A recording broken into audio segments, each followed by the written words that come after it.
51, mas não está aparecendo. Primeiramente, só falar um oi para o pessoal aí. Sejam todos bem-vindos aí a mais um webinar da Perinity. Dessa vez, para quem ainda não me conhece, eu sou Leandro Burgo, sou gerente comercial aqui da Perinity. Normalmente, quem conduz aqui, faz a mediação desses webinários é o Roberto, mas ele teve que se ausentar de última hora, eu estou aqui para substituí-lo. Espero que faça isso com louvor, faça uma substituição à altura.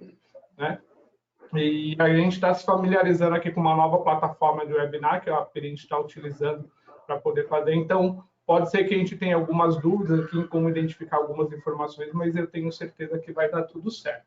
Tá? E aí, Joyce, eu não estou conseguindo enxergar onde que estão as pessoas e se elas já estão falando alguma coisa. Pelo menos aqui no meu painel não aparece nada. Só tem aqui a quantidade de participantes, mas não aparece a relação, só aparece as pessoas que estão aqui como apresentadores, os convidados. Tem alguma outra forma de visualização que a gente consiga enxergar? Só enquanto a gente dá um tempinho aí, até que o pessoal entre, para a gente começar de fato a falar aí do tema. Não é nesse item bate-papo que fica aqui embaixo, não? Então, eu estou com ele aqui, mas eu estou com o quadro que está escrito aberto bate-papo e não aparece, só aparece os convidados e tem um outro quadro que aquele painel principal ele mostra lá que tem 43 participantes, 44 de 251 que é o máximo, mas não aparece a relação das pessoas. Eu gostaria de saber quem está aí para dar um oi, né?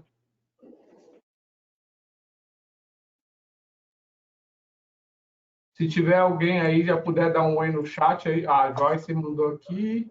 Joyce.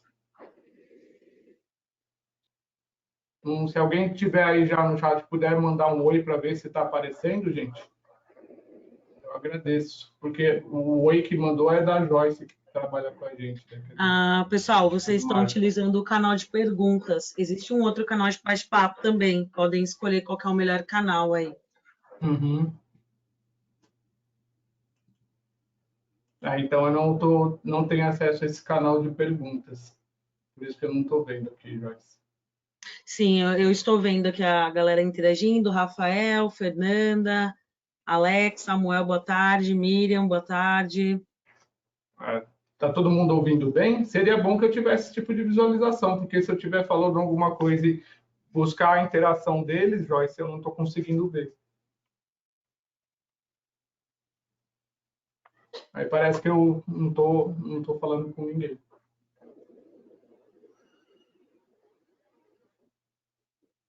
Bom, nós já temos aí 51 pessoas, já passamos 5 minutos. Vocês querem aguardar mais um instantinho, Eduardo, Armando, Rodrigo, antes da gente começar? A gente já pode começar aqui o nosso bate-papo. Não sei quem manda. Tá bom, acho que a gente já pode começar. Então, mais uma vez aí, agradecer a presença do Eduardo, do Armando, do Rodrigo. Mais um webinar aqui para a gente falar de um tema que é uma das nossas especialidades, gestão de riscos.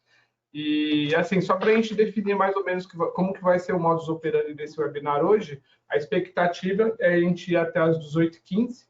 Então, a gente sempre tenta respeitar o horário para que às 18h15 pontualmente a gente encerre o webinar e para que nenhuma pessoa fique sem esclarecer as suas dúvidas, a gente não deixe ninguém sem resposta, então a gente tem que fazer aí o gerenciamento do tempo para a gente consiga cumprir essa agenda dentro do prazo estabelecido.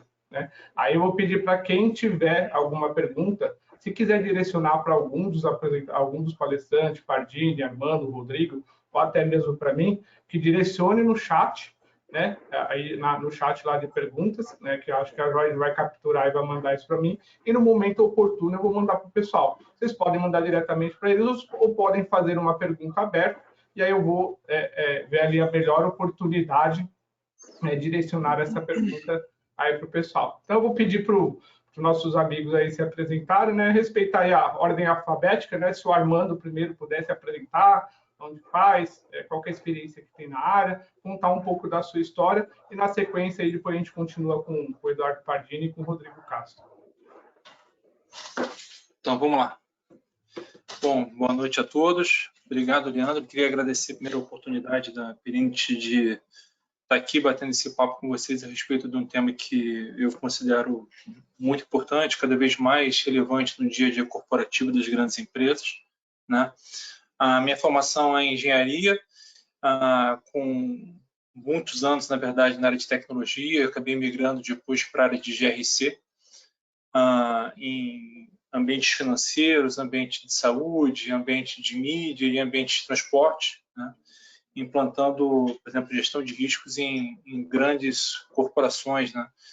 Com viés extremamente relevante, né? Como o aeroporto de Guarulhos, metrô do Rio de Janeiro, dentre outros. Hoje estou à frente da estrutura de compliance, gestão de riscos, segurança da informação em núcleo regulatório do Grupo JCA, que é uma empresa do setor de transporte rodoviário, com atuação no setor sul e sudeste. E, enfim, vamos seguir com o nosso bate-papo aí, aprofundando os temas de gestão de riscos. Obrigado, gente. Obrigado, Armando. Muito bom, então sou eu, né? O Pardini, 40 e poucos anos de trabalhos corporativos, auditor externo, foi a primeira equipe de trainee da Coopers & Lybrand quando ela chegou no Brasil, lá em 79. Auditor externo, auditor interno, controller, diretor financeiro, e finalizei a minha carreira como CFO no mundo corporativo. Desde 2008, eu estou na Crossover, sou o sócio principal da Crossover, responsável por toda a parte de governança, capacitação e projetos para clientes. Sou diretor do ICI, o ICI é o Internal Control Institute. Eu sou diretor aqui para o Brasil e para os países de língua portuguesa, e também atuo como membro estatutário do Comitê de Auditoria da Casan, que é a empresa de saneamento. Nas horas vagas, eu gravo os filminhos que alguns podem ter já assistido na TV Crossover. E é isso, pessoal. Vamos falar um pouco mais sobre o gerenciamento de risco e como é que ele nos ajuda na redução do custo, né? Então, a bola está com o Rodrigo agora. Legal. Obrigado, Pardini. Bom, meu nome é Rodrigo Castro. Eu sou diretor da estrutura de Business Performance and Innovation da ICTS Protiviti. Estou há 20 anos aqui na consultoria. Entrei como estagiário e fui galgando as posições aqui até o nível de diretoria. Trabalho bastante dentro da estrutura de BPI. A gente tem uma parte de uma diretoria de performance empresarial e outra de gestão de riscos. E abaixo dessa estrutura a gente tem todos os nossos projetos relacionados a tanto riscos operacionais como riscos corporativos, né? E também um tema que sobressaiu muito a partir de 2020 por conta da pandemia, que é toda a parte de gestão de crises e continuidade de negócio.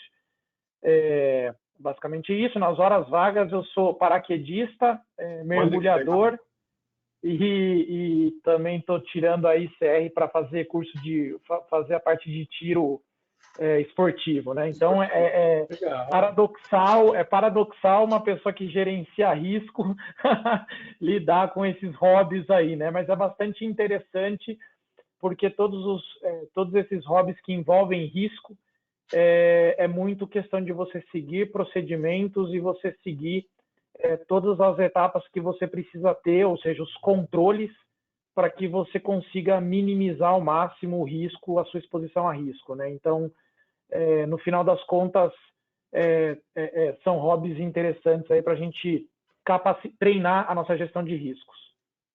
Legal. Bom, para a gente poder entrar no assunto, vou passar um pouco da minha percepção pessoal. Quem me conhece sabe que eu sempre fui aí da área de auditoria, né? Atuei como profissional da área de auditoria por quase 20 anos. Minha última experiência foi na Via Varejo. E aí, né, por questões aí do mercado, eu acabei caindo na Perinit para a área comercial, qual acredito que esteja desempenhando um papel muito bom, né? Pelo menos acredito que esteja fazendo da melhor forma possível. Mas uma coisa que eu percebi nesses 2 anos que eu estou aqui na Perinit, por incrível que pareça, talvez porque eu estivesse do lado da auditoria interna e tivesse uma visão mais focada nos processos de auditoria, que hoje, quando a Perinit faz a comercialização do software, né? Quem conhece sabe que a plataforma da Perint tem lá os módulos de risco, auditoria, compliance e gestão de continuidade dos negócios. Num primeiro momento, eu achei que o módulo de auditoria interna, né, por ser até uma atividade bem mais difundida no Brasil, fosse um módulo comercializado. Mas, por incrível que pareça, não. Hoje, né, aqui no mercado nacional, o módulo mais comercializado hoje é o módulo de gestão de riscos e controles internos. E, em segundo lugar, o pacote que é ali o combo de riscos e controles, junto com a auditoria interna, para ali ter a atuação da segunda e terceira linha de governança, em conjunto com a primeira, ali fazendo a atualização dos processos. E aí, sempre quando a gente vai fazer uma reunião comercial, quando a gente vai falar ali da questão dos custos, enfim, sempre, como que você vende a questão da ferramenta? E aí é que eu queria trazer esse assunto para a tona. Quando uma empresa toma ali a decisão de estruturar ou de investir recurso, né, na estruturação dos seus processos de governança, de gerenciamento com risco, na opinião de vocês, e aí eu vou fazer o caminho inverso agora, começando pelo Rodrigo, eles estão vislumbrando primeiro a parte de gerenciamento de risco dos processos como um todo, né? Obviamente, o gerenciamento do risco dos processos vai ter impacto, imagem, financeiro, uma série de impactos, mas quando se é tomada uma decisão, pela experiência de vocês, seja na estruturação ou no investimento de estrutura já existente, o que a administração, o que a diretoria se espera? É redução de custo? É aumento da credibilidade? Na opinião sua, em primeiro lugar, Rodrigo, qual que é a sua percepção? Já para a gente começar a entrar no assunto aí da redução de custo, como que a gente consegue capitalizar e demonstrar isso para a administração? Bom, a minha percepção inicial é que a gestão de riscos no Brasil ela foi passando por algumas ondas, né? Assim, a gente teve um primeiro momento onde eu percebia que as empresas tinham um objetivo de fazer mapeamentos, assessment de gestão de riscos, muito para pegar aquele resultado e colocar embaixo do braço, mas não executar a gestão de riscos em si. Era muito mais um diagnóstico, né? Talvez no momento de início de maturidade. Depois, essa questão do gerenciamento de riscos, ela ficou sob responsabilidade da estrutura de gestão de riscos, né? Então, que é errado, né?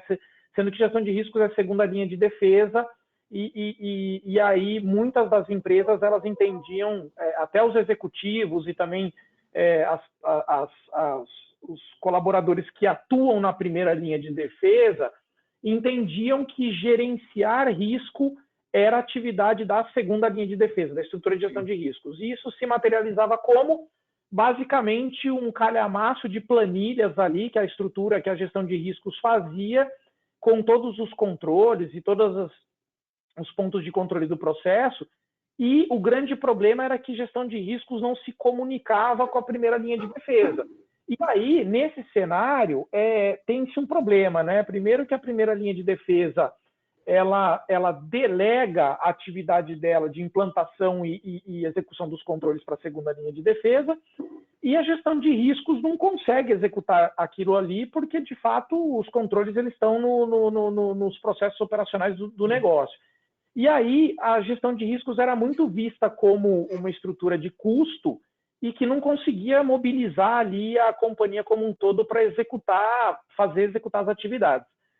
E aí que eu vejo essa terceira onda, que é de fato as empresas começarem a olhar softwares de gestão de riscos, porque a analogia que eu faço é assim como uma organização não consegue, uma organização de médio porte, a partir de médio porte, ela não consegue ser gerenciada sem um ERP que conecte estruturas distintas, é muito difícil você gerenciar risco sem um sistema que não conecte as pessoas. Uma integração com as linhas de defesa com as pessoas. Exatamente. Por quê? Para mim, o grande diferencial de um sistema é, de fato, ele conectar as pessoas e conectar as linhas de defesa, né?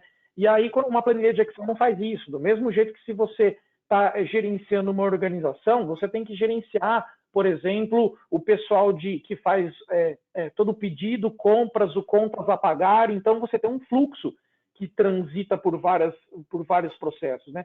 E o sistema de gestão de riscos ele faz isso, ele conecta os controles, a necessidade de desenvolvimento de plano de ação, a necessidade dos testes de controle, coleta de evidências, etc. e tal. Então, isso facilita muito a estrutura de gestão de riscos, diminui custos na estrutura de gestão de riscos, porque grande parte das atividades que são manuais, de você montar a planilha em Excel, atualizar a planilha em Excel, isso sai. Quer dizer, você tem um sistema ali que você popula uma vez, popula uma matriz de riscos e controles, e a partir dali, de fato, você consegue começar a gerenciar os riscos da organização. Então, para mim, eu vejo isso como o principal ganho aí de se ter um sistema de gestão de riscos. Aí o que a gente percebe, e aí eu acho que a gente conecta diretamente com a questão aí dos KRIs, os indicadores de redução de custo, é que assim, as áreas de gestão de riscos, as áreas de governança da segunda, primeira, terceira linha de defesa ali no papel da auditoria interna, vem investindo na construção de indicadores para que possam monitorar ali em tempo real como que está o comportamento dos seus riscos e como que os controles, né, que foram estabelecidos para mitigar esses riscos estão gerando resultado e como que está sendo o comportamento dele, que a gente consegue ver e medir, mensurar que realmente a nossa estrutura de controles internos vem funcionando bem e está dando a resposta que a administração espera, né? Então, Pardini, o que você gostaria de contribuir aí com a sua experiência? Então, nessa visão que o Rodrigo trouxe, é muito interessante, né? Porque ela passou por todas essas ondas, e eu posso dizer o seguinte, lá na década de 80, quando você chegava nas corporações para falar com a pessoa de risco, você falava com a pessoa que cuidava de seguros. Então, quem cuidava de seguros era que fazia gestão de risco. Não se falava de gerenciamento de risco como nós falamos agora. Eu sempre digo o seguinte, depois que você toma o tombo do cavalo, o que é que você começa a fazer a sua gestão de risco para ficar em cima da sela, né? Então, quando você vê tudo isso que aconteceu nas corporações, essa mudança, a pandemia, a nova forma de se operar dentro de uma operação, de uma corporação, de um mercado, a convergência para o mundo virtual, as empresas não estavam preparadas para isso porque elas não enxergavam um palmo na frente do nariz. Elas não olhavam para frente, porque gestão de risco nada mais é do que você olhar para o futuro, ver o que é que pode acontecer, quais são os eventos que podem se materializar, sendo fatores externos ou fatores internos, que vão impactar na capacidade da empresa em alcançar os seus objetivos, sejam eles estratégicos ou operacionais, que estão relacionados. Então, isso fez com que as empresas entendessem a importância do gerenciamento de risco, que a gestão de risco é o coração da governança. Não existe governança se eu não tiver gestão de risco. E se eu não tiver um bom sistema de controles internos, também eu não tenho um bom gerenciamento de risco. Aquela história de que eu tenho uma matriz de risco e estou fazendo gestão de risco já não é mais viável, já não cola mais isso, né? Então, é o que ele falou, eu tenho que ter isso dentro de uma estrutura adequada de primeira linha de gestão, que eles são os grandes responsáveis por fazer toda essa gestão de risco. E aí é o que traz, né? Uma gestão de risco bem feita, o que vai trazer? Vai trazer alguns pontos de redução, que não é só na redução do custo da execução do gerenciamento de risco, mas você vai ter uma estratégia mais alinhada com a missão da empresa, e isso vai trazer ganhos enormes para a organização, é o que eu chamo de riscos primários. Os riscos primários é eu ter estratégia que não está alinhada com a missão, é ter uma estratégia que está além do meu apetite a risco, e ter uma estratégia que eu não tenha capital. Eu só vou gastar tempo e dinheiro para fazer alguma coisa que não vai dar certo. Isso, a gestão de risco já ajuda aí a fazer esse alinhamento. Depois você tem a gestão de risco auxiliando a organização a montar a sua estrutura organizacional, que tem que ser do tamanho adequado para que eu possa atender a minha estratégia, e não diferente disso.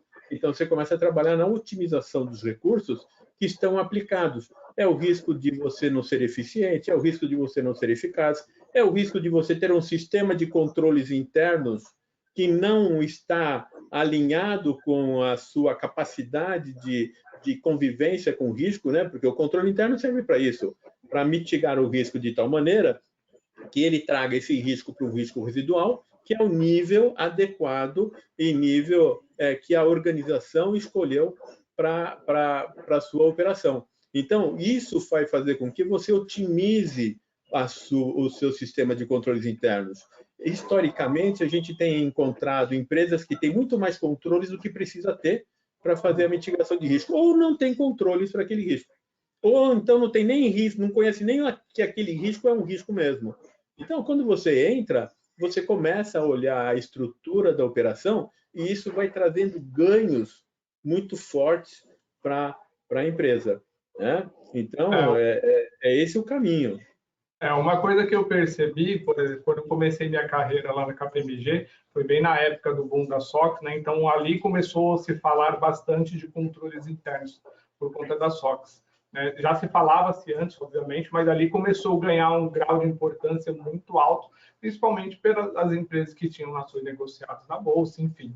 Né? E aí que é um risco também, Leandro. Sim, porque é um risco. A empresa trabalha só com foco de SOX, ela só está olhando os controles contábeis e está esquecendo das outras atividades, entendeu? Exatamente. Mas ali a gente começou a ouvir que realmente o mercado começou, talvez tenha sido o pontapé inicial para conseguir enxergar que aquela estrutura de gerenciamento de risco também, e o que estava sendo implementado para a SOX também era necessário, né, para os outros processos operacionais. Mas ali o que acabou acontecendo? Veio, obviamente, aí uma enxurrada de consultorias fazendo aquele trabalho, né, meio que para fazer ali a toque de caixa, para fazer a coisa acontecer. E como você comentou, Pardini, foram criados assim, controles repetitivos, controles que eram escritos de qualquer forma e que eram testados de qualquer forma somente para o famoso para inglês ver. Isso gerava improdutividade, gerava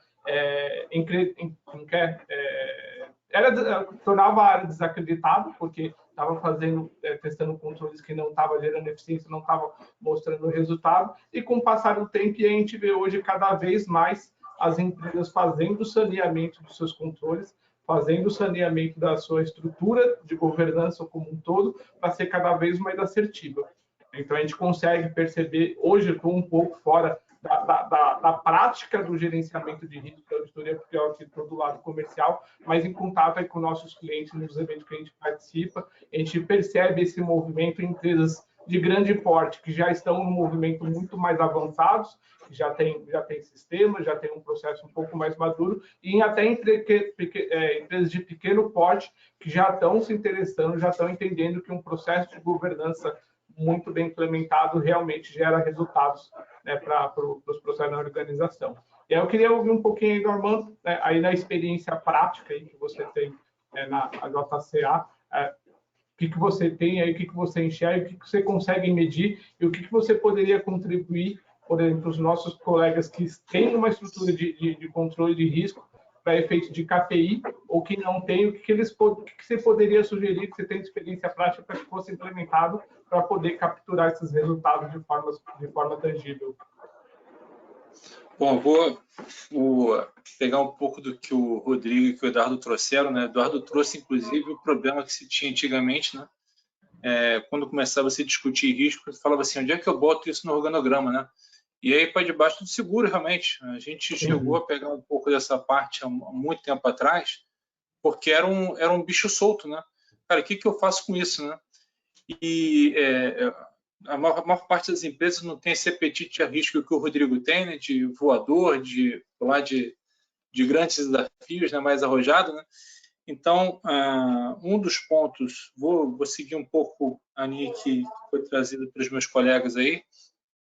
Um dos pontos principais é que a gente viu que a gestão de riscos veio mudando muito nos últimos tempos, né? Se a gente for considerar as últimas 2 décadas, né, a gente vê de fato o quanto ela avançou, né? Ela vinha, na verdade, de uma visão de seguros, depois ela entrou muito forte na visão de projetos, né? Então, na hora que a gente discutia PMI e tudo mais, você tinha uma visão bem granular de todos os riscos do projeto, como é que aquilo impactava. E aí chega o derivado em que você tem hoje em dia todas as ISOs, né, apontando, na verdade, para a gestão de riscos, né? Mas o que é gestão de riscos, na verdade, no dia a dia das empresas, né? O Eduardo trouxe a visão de missão e visão e valores, né? Quando você inicia um projeto dentro da empresa, se a empresa não sabe o que ela quer, qual é o desafio que ela tem, qual é a missão que ela quer, né, qual é o propósito dela, fica muito difícil você desenvolver qualquer trabalho, né? Porque, tomando como base que o risco é feito da incerteza dos objetivos, se você não tem objetivo, como é que começa a tua incerteza, né? é praticamente uma utopia, né? Então, assim, a partir do momento em que a empresa tem claramente definido quais são os seus propósitos, o que ela quer, quais são os seus goals de curto, médio e longo prazo, você consegue entender, trazer aquilo, na verdade, extraindo do acionista, extraindo dos altos executivos, do que tira o sono deles, para, de fato, você começar a trazer aquilo para uma tangibilidade, implantando, através de indicadores, a medição em que mostra o quanto você está avançando, o quanto você não está avançando, né? Porque realmente é comum você ver em algumas empresas um nível de controle muito alto em algumas atividades que no momento já nem são mais necessárias. Então, assim, é necessário é um processo, na verdade, em que você tem um profundo mergulho na empresa, nos seus processos, no entendimento desde da parte estratégica, visão estratégica, passando pela visão tática, passando pela visão operacional, né? Cortando as 3 linhas de defesa, em que, na verdade, dá para o acionista o conforto daquilo que tira o sono dele está sendo minimamente endereçado e consegue ser medido, né? Não adianta o acionista falar que está preocupado, na verdade, com a dificuldade de atrair e de reter profissionais novos nessa pandemia. Se não tiver ninguém preocupado com isso, não adianta o acionista ficar sem dormir e as outras áreas ficarem dormindo bem, entendeu? Então, de que maneira você capta esse sentimento? Como é que você observa como é que o mercado está reagindo? Traz essas provocações para dentro de casa, para aí sim você conseguir gerar uma sinergia, né? Gestão de riscos, na verdade, também tem um outro paradigma que tem que ser quebrado, que assim, não é risco negativo só, você tem muitos riscos positivos, né?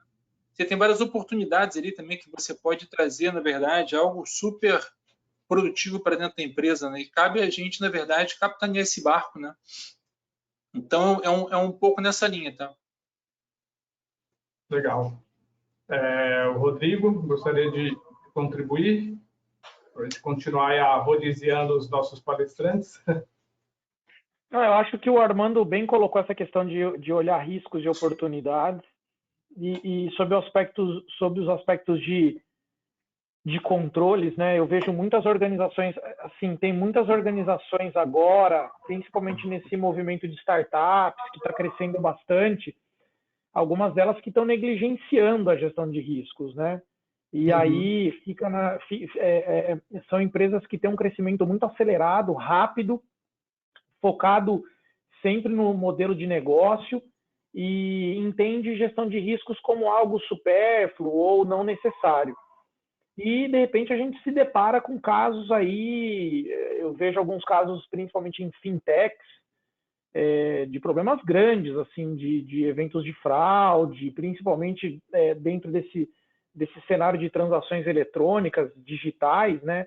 É um ponto que eu vejo bastante ocorrendo, assim, né? Então, a gente já se deparou com alguns casos de fraudes grandes, né, no comércio eletrônico, principalmente por conta de chargeback e alguns processos e controles não bem implementados. Então, gestão de riscos, ela basicamente, e aí puxando um pouco do que o Pardini colocou, né, que você basicamente alinha a companhia dentro de uma estratégia, mas mais do que isso, você alinha também os riscos entre os stakeholders do negócio, porque tem muito risco que não está alinhado nem entre os diretores. É muito comum a gente entrar em algumas organizações em que o apetite ao risco é bastante diferente entre os diretores.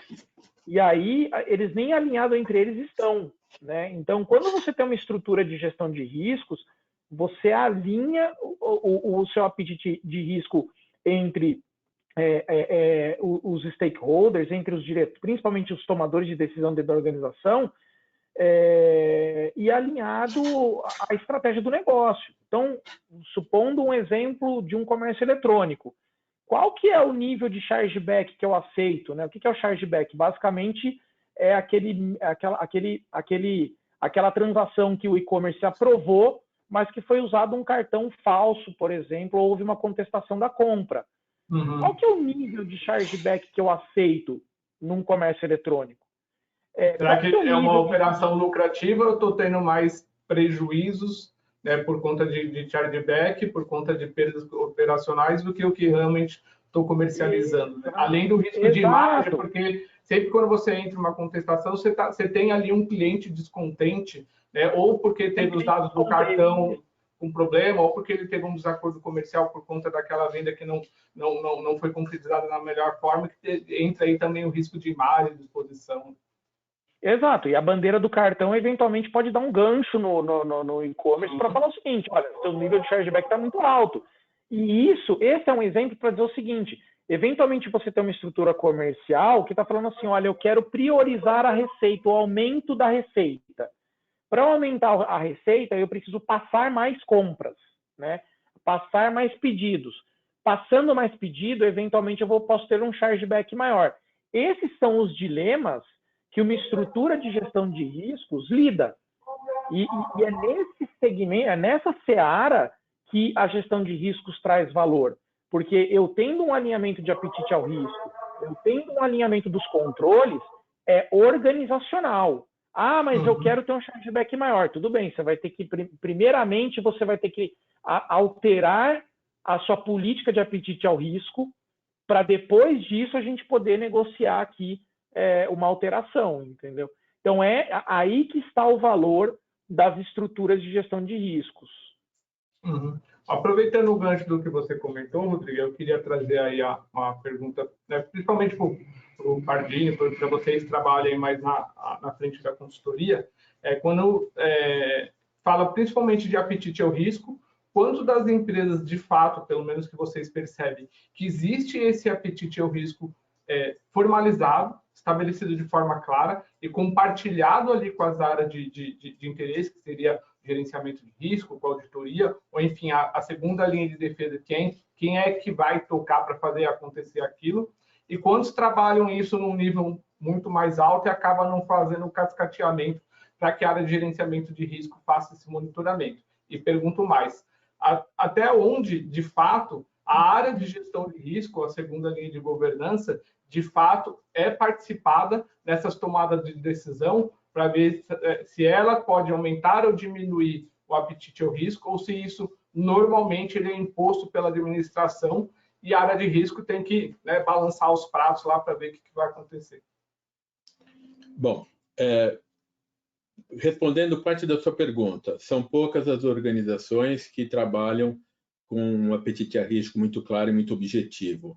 E, com certeza, uma empresa que não tem um apetite a risco, ela não tem gestão de risco. Ela não faz gestão de risco.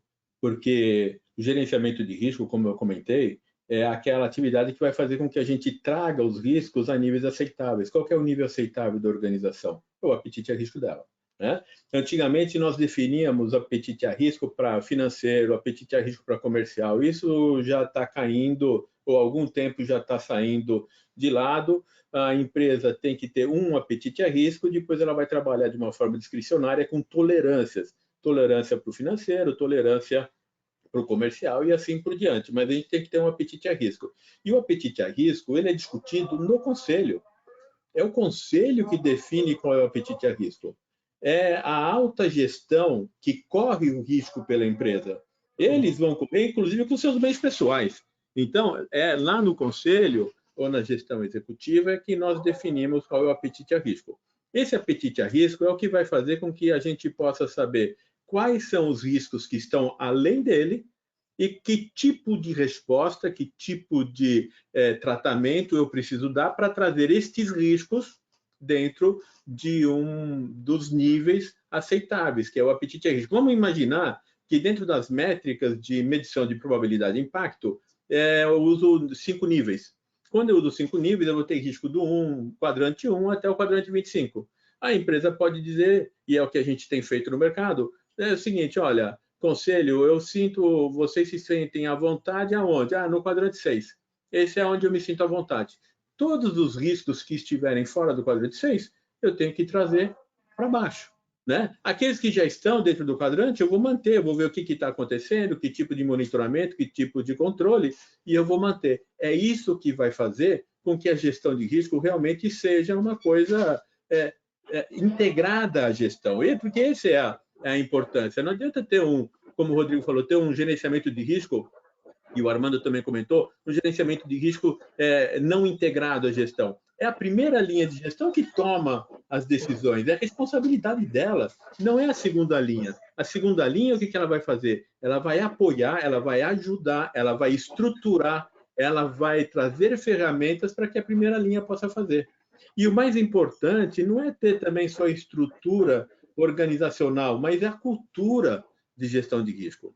Né? Então, para que a gente tenha um alinhamento entre uma diretoria, entre os tomadores de decisão, nós precisamos ter uma cultura, precisamos ter um ambiente propício para isso. E é responsabilidade da alta gestão fazer isso, promover isso. Então, assim, é uma mudança muito, digamos assim, muito ampla dentro das organizações da maneira como elas estão sendo geridas hoje. Então, isso toma. Os medidores de desempenho, os KPIs, ele olha para o passado. Os KPIs, ele olha já e muitas vezes o que eu estou medindo já é o evento de risco materializado, é a perda. Né? Já estou com a perda lá. Então, é uma posição reativa. O que nós precisamos trabalhar não são os KPIs somente, mas os KRIs, os Key Risk Indicators, porque o KRI mede o futuro. Como o Rodrigo falou, olha, está aumentando o meu chargeback ali, eu tenho a probabilidade de aumentar. Opa, já vou tomar uma ação agora para que não aconteça.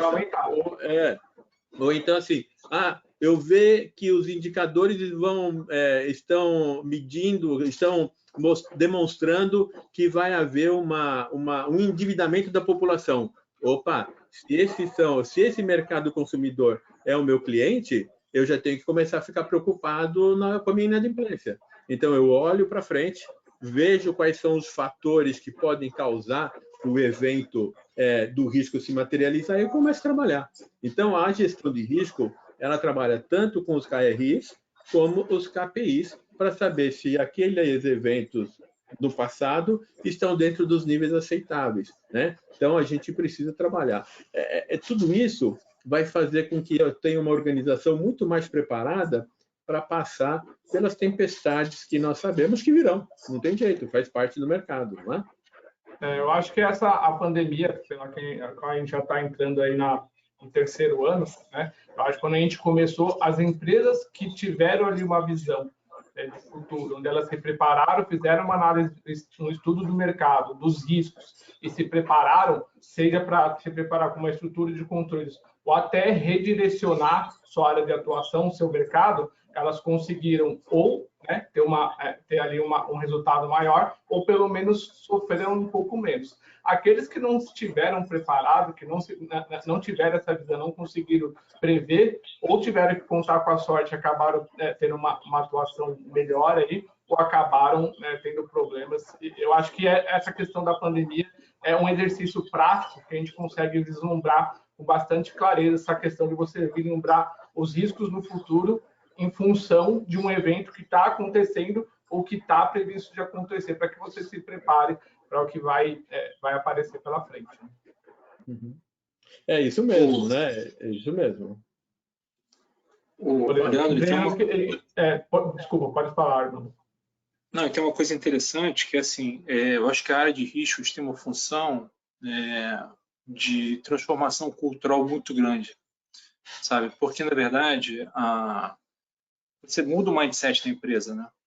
Riscos, na verdade, está cada vez mais colado com a estratégia. É como se fossem duas metades de uma mesma laranja. Então, assim, a partir do momento em que você tem isso funcionando e o trabalho sendo desenvolvido com uma mudança cultural, né? Ou seja, o que a gente vê de problemas nos planejamentos estratégicos é que, na verdade, a estratégia é definida em cima, mas ela não desce para a base da operação. Né? Risco sofre do mesmo problema. Né? Não adianta você discutir isso na alta cúpula e esse risco não ser cascateado com uma comunicação clara e efetiva para baixo na organização. E como é que você faz isso? Através de uma série de iniciativas em que você possa, de fato, medir o avanço que você tá conseguindo alcançar. Né? E eu acho que, na pandemia, eu concordo 200% com você, quando você fala que quem estava minimamente com uma visão de riscos pronta, saiu um pouco na frente. De fato, saiu, né? Porque provavelmente já tinha alguns dos pontos que aconteceram mapeados, então já tinha um mínimo planejamento, né? Já tinha um plano de contingência ali, né, estabelecido. Na pior das hipóteses, tinha uma matriz RACI sabendo quem faz o quê. Né? Na pior das hipóteses, tem muita organização que, na verdade, na hora que acontece esse evento, ela fica sem saber quem faz o quê, e aí nisso você perde tempo, né? E a gente vem, na verdade, aprendendo ao longo dos anos com uma série de eventos, né? A gente teve o evento também da paralisação dos caminhoneiros, na verdade, que gerou uma reinvenção dentro das empresas, né? A gente tem uma série de eventos que a gente acompanha na mídia, em que a gente tem que trazer para dentro de casa e fazer essa provocação. Caso isso acontecesse aqui conosco, a gente estaria preparado? Né? Como é que a gente estaria preparado? O que falta a gente ter para ficar minimamente claro? Porque uma coisa importante, assim como a estratégia é viva, o mapa de riscos também é vivo. Então, existem pontos que talvez no passado não estivéssemos nos atentando e que hoje em dia já é uma provocação atual, né? Então, as empresas que não discutiam no passado um modelo de home office, um modelo híbrido, hoje em dia essa realidade já existe. Então, já é uma pressão hoje em dia para você talvez atrair bons profissionais, você reter bons profissionais, você ter algum pensamento já voltado nessa perspectiva. Por quê? Porque pegou durante 2 anos, então, como você falou, entrando no 3º ano de uma pandemia, torcendo para esse ser o último ano, mas sabendo que o mundo mudou nesses 2 anos, né? Sim. E a gente, na verdade, talvez aquele mundo que existia em 2019 não volte a existir como ele era, provavelmente, né? Já pivotou, já é agora outra coisa. Então, como é que a gente está preparado para esse novo desafio, para esse novo cenário, para esse novo mercado, né? Com esses novos profissionais que estão vindo para o mercado também, né? Então, é um aprendizado constante, gestão de riscos, e, na verdade, a partir do momento em que você tem isso elencado, na hora que a gente traz a discussão de como é que eu trago redução, você foca naquilo que foge ao apetite de risco da empresa. Não adianta o saco de dinheiro é um só. Então, assim, aonde eu vou investir, aonde eu vou priorizar? Não adianta você vir com aquele discurso, não vai fazer tudo. Às vezes não dá para fazer tudo, muito mais no meio de uma pandemia. Então, riscos ajuda você muito a priorizar quais são as atividades críticas que fogem ao apetite de risco do acionista, para você de fato investir, para você alocar os recursos corretos, né? Às vezes não é nem custo, mas assim, é basicamente alocação de prioridades, né? Que ajuda muito a gente no nosso dia a dia, né? Eu acho que é nessa linha que a gente pode seguir. Então, aproveitando aí, complementando aqui uma pergunta que a Marina Coelho mandou, ela pediu para a opinião dos palestrantes como que um processo bem estruturado de gerenciamento de risco pode contribuir de forma clara para uma redução de custo, como tangibilizar, né, de forma prática essa redução, quais processos eles normalmente são observados e o que isso pode gerar de vantagem competitiva em relação ao mercado, principalmente quando comparado aos mesmos concorrentes do mesmo segmento. E aí, acho que a gente pode passar aí para o Rodrigo, se ele puder ter a opinião dele, que está quietinho. Acho que você pode se utilizar de projetos de gestão de riscos tanto para reduzir custo como para melhorar a sua captação de receita. Então, a primeira coisa, você precisa entender quais são suas principais linhas de custo. Vou trazer um exemplo, varejo. Varejo existe como um grande problema a questão das perdas de mercadoria, perdas de estoque. Então, geralmente e isso é um tema tão sensível ao varejista, que eles criam estruturas de prevenção de perdas justamente ligadas a, eventualmente, estruturas, o ideal, né, dentro de estruturas de gestão de riscos, né, com foco principalmente em reduzir perdas de estoque, tanto quebra identificada, perda desconhecida. E aí, essas estruturas específicas ligadas à gestão de riscos, o foco dela é aumentar a rentabilidade do negócio. Quer dizer, eu tenho que diminuir as perdas de mercadorias que estão sendo jogadas fora ou desviadas, fazendo com que a primeira linha de defesa trabalhe corretamente, ou seja, pedindo a mercadoria corretamente, tendo um sortimento adequado, fazendo com que a operação faça a exposição correta para que a mercadoria não seja jogada fora. Então, isso é pragmaticamente como uma estrutura ligada à gestão de riscos pode efetivamente trazer resultado. Uma outra coisa, por exemplo, é a questão de revenue assurance, né, que é a garantia de receita. Você pode estruturar uma segunda linha de defesa focada em gestão de riscos, olhando aspectos de revenue assurance. Quanto, de fato, e revenue assurance está muito mais focado também em prestação de serviço, né? Então, prestei um serviço, de fato, eu emiti a nota fiscal para a prestação daquele serviço, aquela nota fiscal eu, de fato, recebi, qual que é o aging, né? São indicadores que eu posso colocar dentro da estrutura de gestão de riscos. Qual que é o meu aging médio entre emissão de nota fiscal e recebimento? Né? Eu, de fato, estou recebendo todo aquele valor que eu emiti de nota fiscal, tem algum valor que está voando? Então, isso, por exemplo, para geração de receita. Eu tenho uma série de indicadores que eu posso colocar, por exemplo, em folha de pagamento.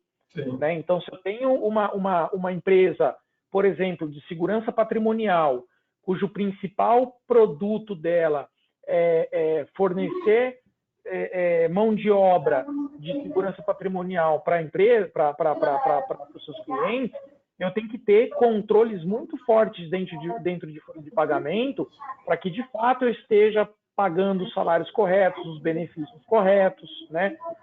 Outro ponto, a gente fala um pouco de controles financeiros, né? A gente tem empresas pequenas e médias, eventualmente não tem todos os seus controles financeiros colocados de uma forma adequada. A gente já se deparou com casos aqui de algumas empresas que não fazem uma conciliação bancária adequada, né? Então, se você não faz uma conciliação adequada, uma conciliação bancária adequada, eventualmente você está perdendo dinheiro numa sangria de caixa. Né? Então, isso, de fato, é você garantir a receita, de fato, entrando no seu caixa. Então, as estruturas de gestão de riscos, tendo esse foco de buscar otimizar custo, reduzir custo, incrementar receita, o principal ponto é olhe dentro do DRE da organização quais são os principais ofensores de custo e de receita e, a partir dali, coloque controles adequados para que aquilo lá, de fato, você consiga trazer algum resultado para a organização. E a gente falou aqui muito de erros, né? Mas existem as fraudes também. Não vamos esquecer que fraudes, elas também são mitigadas com uma série de controles, né? Então, eventualmente, você tem estruturas... a gente já se deparou com casos de fraude de estruturas de contas a pagar, onde, eventualmente, eram colocados boletos pessoais de funcionários ali dentro do sistema e aquilo lá passava e era pago, né? Alçadas de aprovação para fazer o pagamento, existem a questão das fraudes de boleto, né? Então, eventualmente, você tem boletos bancários que são substituídos e aquilo lá, você acha que está pagando um fornecedor, mas de fato você está pagando um fraudador. Então, todos esses aspectos, esses controles, eles são colocados para evitar fraudes, evitar erros, dar maior eficiência e eficácia dentro dos seus processos. Legal. O William Silva depois tem mais uma. O William fez mais de uma pergunta. Eu vou mandar uma que eu achei que foi bastante interessante e bastante provocativa. Né? Por que as empresas, normalmente, eu pelo menos, né, nas empresas que eu passei e às vezes que eu estava à frente da consultoria, eu enxergava que não havia uma consolidação, um trabalho em conjunto da área de planejamento estratégico com a área de gestão de risco. O planejamento estratégico, aquela visão de futuro, o famoso próximos 5 anos, onde ele vislumbrava onde ele quer chegar, como fazer para chegar, quanto gastar, dificilmente havia o envolvimento da área de gestão de risco, até para que já pudesse prever ali os riscos de futuro e poder mensurar o quanto que aquilo poderia ser benéfico ou prejudicial para a companhia. Vocês conseguem enxergar esse movimento no mercado? Existe, não existe? Faz sentido essa sinergia entre essas duas áreas? Total sinergia, ao meu ver. Na verdade, nas últimas experiências que eu tive o prazer de ter profissionais no planejamento estratégico que também tinham essa visão.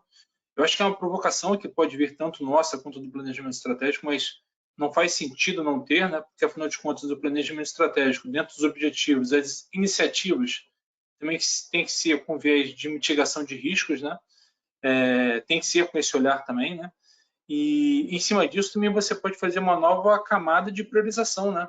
Que ajuda muito, mas, de fato, assim, se a coisa não for estruturada dessa forma, a efetividade dela não fica da melhor forma possível, né? O resultado não é tão efetivo, entendeu?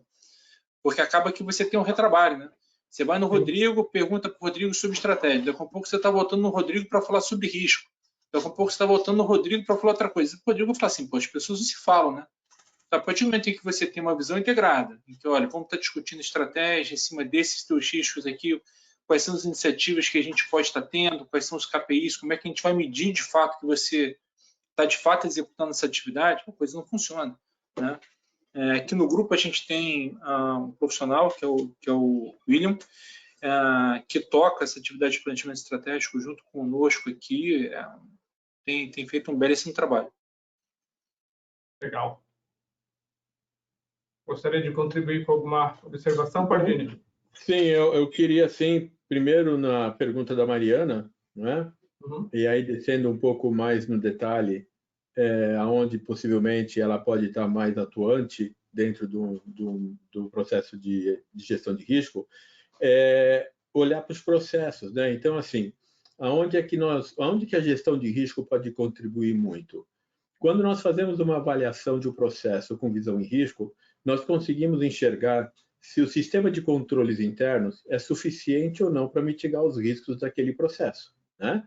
Todo processo entrega um produto, então eu tenho o risco do produto não ser entregue na qualidade adequada, eu tenho o risco da não eficiência das tarefas, eu tenho o risco de ter uma quantidade de controles muito maior do que eu preciso para mitigar esses riscos. Controle custa dinheiro, né? Então, não é qualquer controle que a gente precisa ter, é o controle adequado que vai fazer com que aquele fator de risco, que o que nós tratamos mesmo é o fator de risco, não o risco, que aquele fator de risco realmente seja trazido para dentro do apetite a risco da organização. Então, aonde que a gente vê muitos ganhos é quando nós fazemos essa avaliação e nós conseguimos otimizar o sistema de controles internos. Lá nos Estados Unidos, numa das reuniões que a gente teve com o ICI, eles mostraram ali que uma empresa que nunca passou por uma avaliação com visão de risco, ela conseguia reduzir até 30% do seu capital investido no sistema de controles internos, só fazendo essa otimização. Aqui no Brasil, a nossa experiência traz alguma coisa para a média de 15%.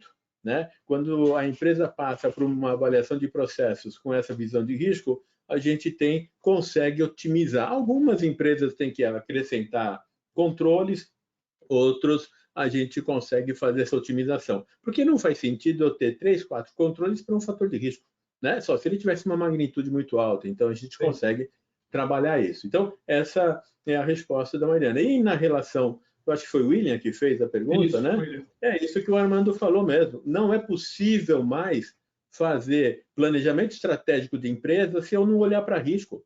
Eu tenho que ter o pessoal de risco do meu lado para fazer isso. Isso não é de agora. Isso já é de algum tempo. Né? Então, assim, quando eu ainda estava no mundo corporativo e eu tive a oportunidade de ser gerente geral de algumas unidades menores em outros países, fazer planejamento estratégico, eu tinha que ter o pessoal de risco do meu lado para saber se as decisões que estão sendo tomadas estão sendo adequadas. É o que eu falei para ele. Será que essa estratégia está alinhada com a natureza da empresa? Né? Não adianta nada, eu sou uma empresa de bebida e quero comprar um camping. Né? Então, espera um pouco, como que isso acontece? E isso que eu estou falando, pessoal, aconteceu na verdade. Era uma empresa de bebida e o pessoal estava discutindo em comprar um camping, né? Porque era entretenimento. Então, assim, são coisas que acontecem e aí você tem que ter toda essa baliza de gestão de risco. Então, é muito importante. Por que as empresas não fazem isso? Falta de maturidade, miopia gerencial e muito ego envolvido em todas essas organizações. Então, enquanto não tiver um ambiente adequado, gestores maduros para olhar risco, estratégia, missão, objetivo, estrutura organizacional, tudo alinhado, nós ainda vamos nos deparar com empresas que não têm o risco junto com a estratégia da empresa. Pardini, acho que um ponto interessante também é que a atualização do framework do COSO RM 2017, ele veio muito em linha do que você falou, né? Quer dizer, integrar a estratégia junto a riscos. Por quê? Porque o COSO RM anterior, ele estava muito ligado mais ao COSO de controles internos, né? Tinha o cubo lá de controles internos, era muito parecido. E aí, quando você pega a ISO 31000, ela também está muito ligada a isso, né? Quer dizer, você mapeia os riscos, identifica, classifica, dá resposta, etc. e tal. E aí, muitos dos casos, o que acontecia? As estruturas de gestão de riscos, elas olhavam muito riscos operacionais. Sim. E aí, muito focado em controles internos extremamente operacionais. E isso, num termo não chulo, né? Isso deixava os conselheiros cansados, né? Porque, às vezes, num comitê de riscos, ficava se falando de controles internos de processos, né? De atividades muito comezinhas do dia a dia. Então, muitas estruturas de conselho e, às vezes, diretorias, eles não viam valor nas estruturas de gestão de riscos, porque tudo que se falava era questão muito operacional do dia a dia. E, eventualmente, aquele cara que operava aquele processo, ele colocava aquilo lá como um risco severo, mas, na verdade, um risco severo, ele tem que ser um risco material a ponto de você ter problemas com a perenidade da organização. Né? E esses riscos são os riscos estratégicos, não os riscos operacionais. Então, essa migração, essa mudança do COSO RM, eu acho que foi interessante para dar esse recado, e acho que tem aí um dever das estruturas de gestão de riscos, de fato, se plugarem ao planejamento estratégico e começarem a ver os riscos estratégicos da organização. Né? O Pardini citou aqui o caso de uma empresa de bebida que queria comprar um camping. Aqui no Brasil, isso é público, eu posso falar, porque é informação que saiu em jornal, de stakeholders de uma empresa de venda de imóveis que estava querendo comprar uma empresa de turismo. Né? E aí houve um desconforto dos acionistas em relação a, poxa, mas qual que é a estratégia? No final das contas, existe uma comunicação ali, porque estava muito mais ligado à experiência, etc. e tal, mas as estruturas de gestão de riscos devem falar, pô, mas isso de fato está alinhado à estratégia?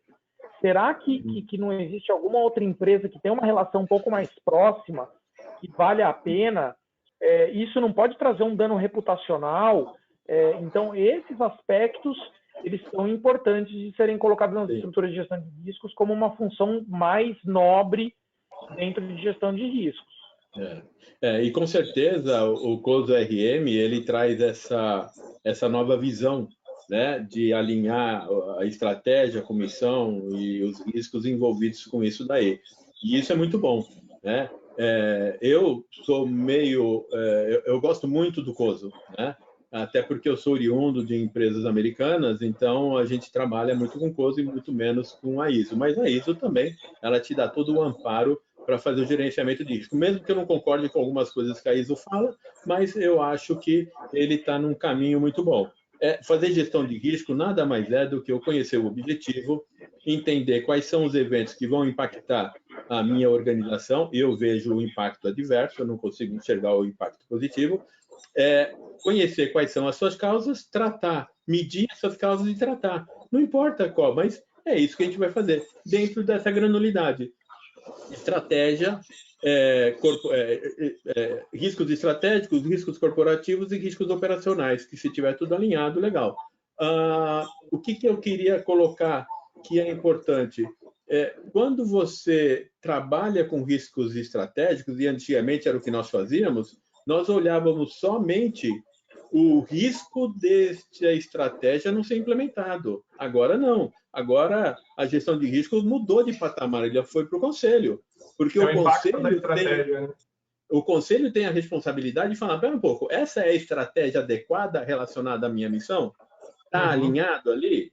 Então, ele vai ter que definir lá, para depois a gente começar a trabalhar de estratégia para baixo. É isso que traz o COSO RM, e isso modifica o formato e a forma de trabalho dentro das organizações. Mas ainda é uma questão de amadurecimento, pessoal. Com certeza. É uma questão A de gente consegue amadurecimento. enxergar esse movimento em empresas que já estão bastante avançadas no nível de maturidade, com pessoas, né, ali o head de risco, uma cadeira participando dos conselhos de administração, enfim, mesmo de forma periódica, mas a gente percebe esse movimento sim. Eu gostaria de fazer uma contribuição até respondendo para o pessoal como que a gente pode ter KPI, de que forma que a gestão de risco pode contribuir para a redução de custos. Eu tive uma experiência que foi bastante satisfatória em uma das empresas que eu passei, onde, apesar de, né, na ocasião, eu estava lá na cadeira da auditoria, mas era bastante importante que ali a auditoria exercia um papel fundamental de consultoria, que pode ser feito, às vezes, ali com uma área de gestão de risco,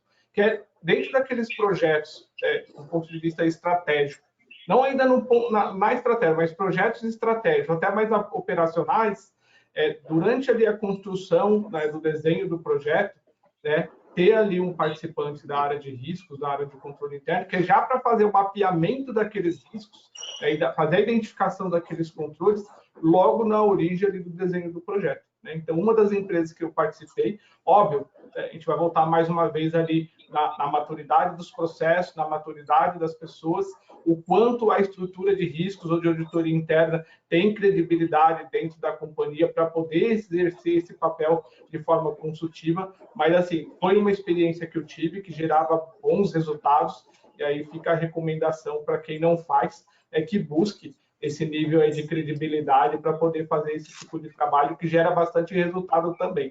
Você consegue afetar ali na origem do processo, já a implementação de controles, depois você não vai esperar o projeto ser implementado, começar os riscos se materializarem para depois a auditoria vir apontar que está errado. Você já mata o problema logo na origem.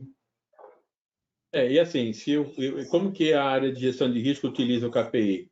Ela utiliza para medir se aquele tratamento que está dando ao risco, ao fator de risco, está sendo efetivo ou não. Se eu tenho um controle cronológico para não permitir que tenhamos pagamentos em atraso para fornecedores, e eu vejo que o aumento de juros de pagamento para fornecedores está aumentando, é porque o controle não está funcionando.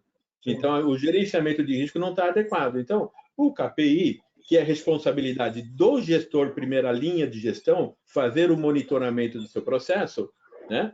Este KPI, este monitoramento, vai ajudar a gestão de risco a ter essa visão. Está se materializando ou não está se materializando? O que está acontecendo, né? É isso. Mas já falei demais, pessoal. O Daniel mandou mais uma pergunta aqui. Dependendo de como a gente conduzir a resposta, talvez seja a última, porque a gente quer cumprir a agenda e finalizar aqui o webinar às 18h15.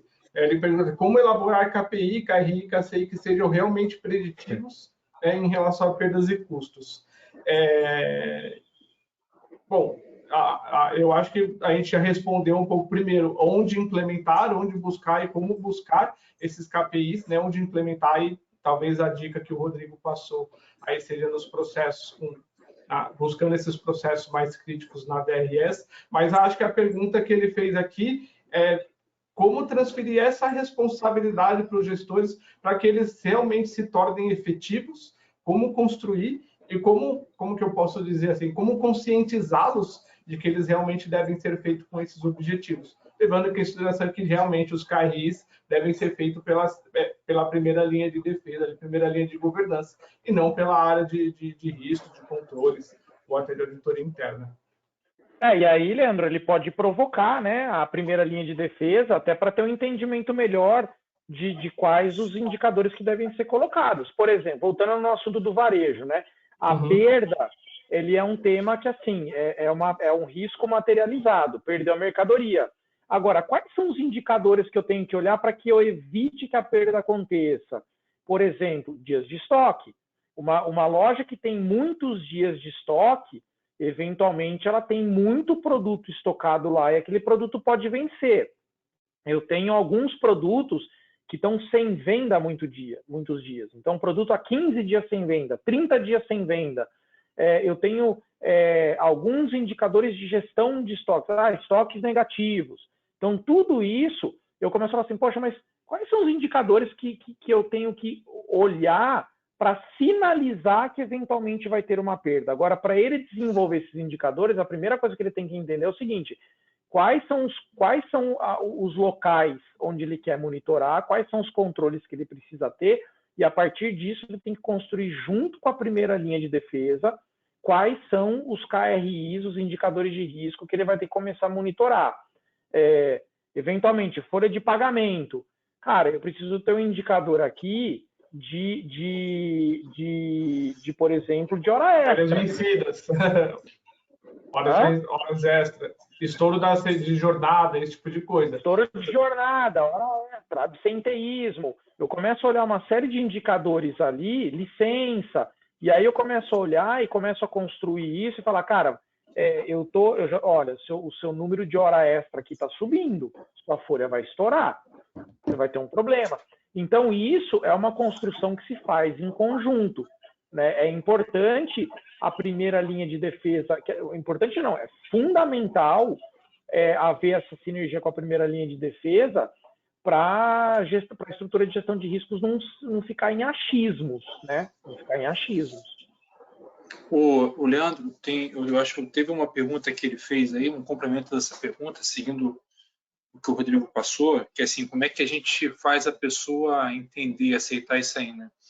Eu geralmente acredito que o KPI, os KRI servem para a gente medir, né? Mas o risco tem que ter um dono. Então, em todo o trabalho que a gente faz, você tem a definição do risk owner, né?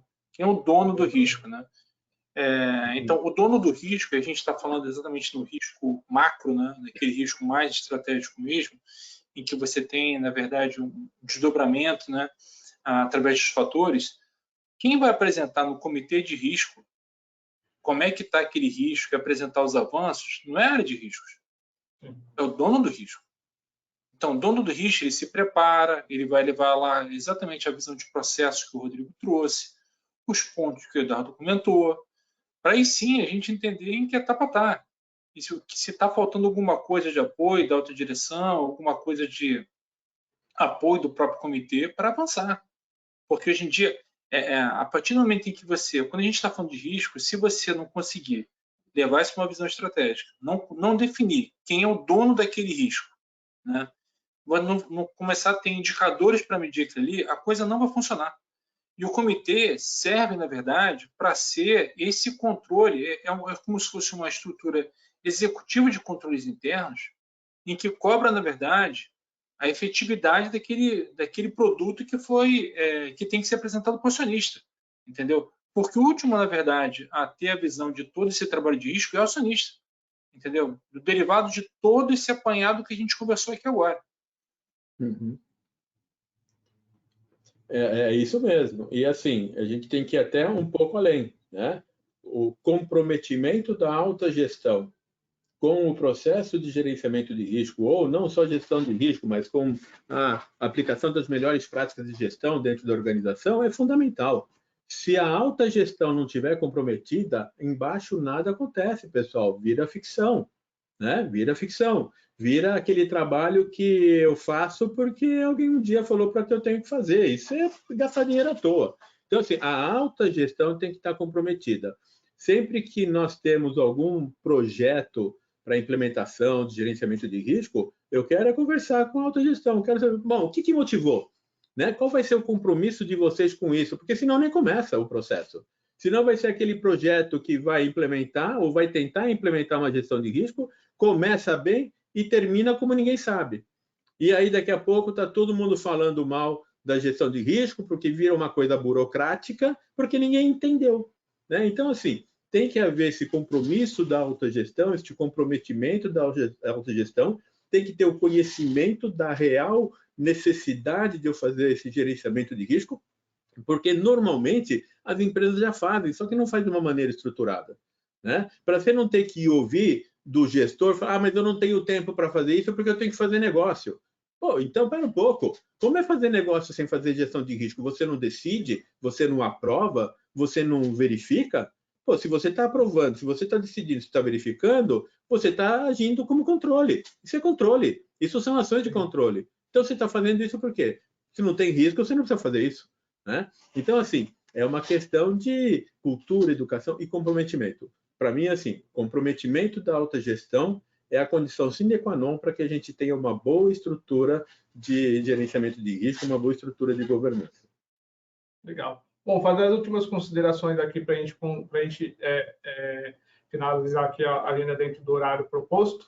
Seguinte, tudo que a gente conversou, assim, pelo menos a reflexão que eu fiz, o que eu notei, e que para a gente ter um bom gerenciamento de risco, uma boa estrutura de governança, ter KPIs, KRIs, KCIs funcionando de forma adequada, a gente tem que ter, primeiro, uma alta administração que cumpra a ideia, né, e apoie, né, e financie uma estrutura adequada, e também um nível de governança e comprometimento adequado desde a alta administração do Conselho de Administração até o escalão mais baixo, que está ali na primeira linha de defesa, fazendo com que os processos rodem e os consultores sejam executados.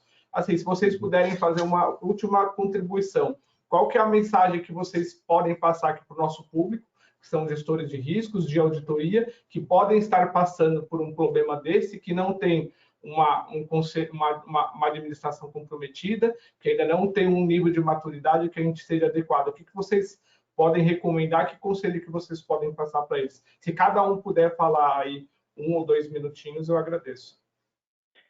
Eu acho que, assim, em resumo, se você, como gestão de riscos, não é bem aceito ou bem visto pela primeira linha de defesa, você está fazendo o seu trabalho de forma errada. Sendo bem pragmático. Por quê? Gestão de riscos precisa estar conectado à primeira linha de defesa e, de fato, trazer valor para a primeira linha de defesa. As estruturas de gestão de riscos precisam ser bem vistas pela primeira linha de defesa, principalmente porque ajuda a trazer valor, né? Então, as estruturas de gestão de riscos que, eventualmente, a primeira linha de defesa torce a cabeça, não gosta, não é bom. Não é bom porque você, de fato, você traz valor para o negócio, você traz valor para a operação. Então, isso é fundamental. É fundamental que a primeira linha de defesa olhe para você e, de fato, veja você trazendo valor, implementando, que nem o Pardini falou muitas das vezes, a quantidade de controles adequada, né? Se você chega lá e coloca um calhamaço de controles que trava a operação, efetivamente você pode, de fato, travar a operação, gerar menos eficiência. Então, se conectar à primeira linha de defesa e fazer com que o trabalho seja em conjunto é fundamental. Bom, eu acho que, na verdade, um dos pontos mais importantes é entender os principais objetivos para quem está começando, quem está na área e tudo mais, entender os objetivos de curto, médio e longo prazo da empresa, junto com a área de estratégia, estabelecer, na verdade, uma parceria forte, né? A auditoria também faz um trabalho belíssimo de apoio, né, nos trabalhos de risco, e a área de riscos gera, na verdade, um baita do insumo, sendo bem trabalhada, para a auditoria aprofundar mais nos trabalhos que ela faz em campo. Agora, existe uma coisa que, assim, a forma e a essência, né? A gente está discutindo um pouco da essência, a forma de cada um, né? A forma como você trabalha isso dentro da empresa tem que ser de acordo com o modo que a tua empresa tem, né? Se a tua empresa, na verdade, tem uma visão um pouco mais relacional, não adianta você chegar com uma visão muito pragmática que você vai ser expelido da empresa. Então, você tem que, na verdade, entender aonde você está. Sim, fazer uma leitura boa para você conseguir fazer um trabalho de qualidade que, de fato, gere valor para o acionista. Eu acho que é uma das áreas que tem um conhecimento mais aprofundado da empresa como um todo, e é um baita no aprendizado. Por onde você passa tocando um projeto de gestão de risco, você tem um baita conhecimento do setor e da empresa onde você está como um todo. Para finalizar, eu ia falar o seguinte: contrata a Perinity, a Crossover, que a gente vai lá e resolve tudo. Mas não vou falar isso, tá? Não vou falar aí seria isso. A resposta é muito fácil, né? Aí fica muito fácil, né? Não, assim, eu falo o seguinte: o pessoal de risco tem que fazer uma gestão de risco da sua atuação. O objetivo da área de gestão de risco, como falou o Rodrigo, é integrar toda essa gestão dentro da organização, é levar essa cultura, é trazer ferramentas simples de trabalho, é simplificar a vida do gestor.